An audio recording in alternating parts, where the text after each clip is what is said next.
እግዚአብሔር ከኔ ጋር ባይሆን ኖሮ እነዚህ ዓመታት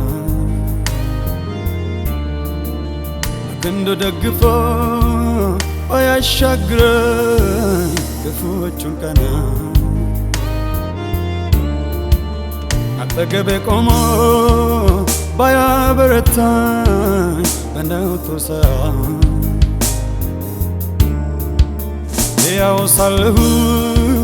በዋጠኝ ነበር ጠላቴ እንደ ቁጣው ጽናት እንደ ቁጣው ጽናት የዓመፅን ፈሳሽ ያደረቀው የጥፋትንም ቆፍ እየገደበው ነፍሴ እንደ ወፍ ከአዳኞች ወጥመድ ያስመለጠ ላኖረኝ ጌታዬ ስቲል ሰው የምስጋናን መስዋዕት